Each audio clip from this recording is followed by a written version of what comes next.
সাতক্ষীরায় চলছে টানা বর্ষণ, যার প্রভাব পড়েছে জনজীবন ও স্থানীয় পরিবেশে। এই মুহূর্তে সাতক্ষীরা থেকে আবহাওয়ার সর্বশেষ পরিস্থিতি জানাতে আমাদের সঙ্গে যুক্ত হচ্ছেন সহকর্মী শরীফুল্লাহ কায়সার সুমন।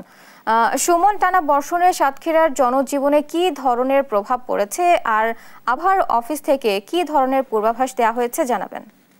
বুবলি, আজ 7 দিনের বেশি সময় ধরে টানা বৃষ্টিপাতে আসলে যেগুলো সাতক্ষীরার যেগুলো নিম্ন অঞ্চল আছে সেগুলো প্লাবিত হয়েছে, এবং এটি একটু বলে রাখা দরকার যেটি সাতক্ষীরা আর যে আবহাওয়া এবং ভৌগোলিক অবস্থানগত জায়গা থেকে আষাঢ় মাসে সাধারণত খুব বেশি বৃষ্টি হয় না।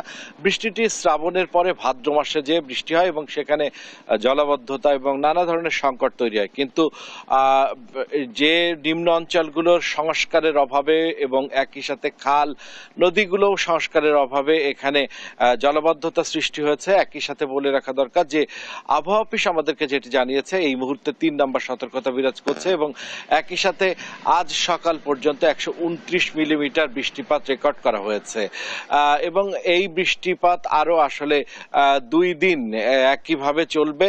আমাদেরকে কৃষি অধিদপ্তর জানিয়েছে যে এই বৃষ্টি আর কিছুদিন চললে ক্ষতির কারণ হবে, তবে এখনো পর্যন্ত যে অবস্থা রয়েছে তাতে কৃষি, বিশেষ করে পাট এই মুহূর্তে পাটের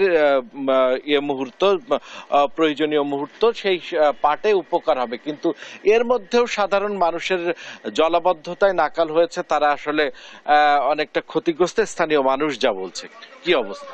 আমরা সেকেন্ড ব্লক করছি, আমরা তো সেকেন্ড ব্লকের ধান তো সব বুড়ি গেছে, পাতা নাতা যা ফেলছি সব তো বুড়ি গেছে।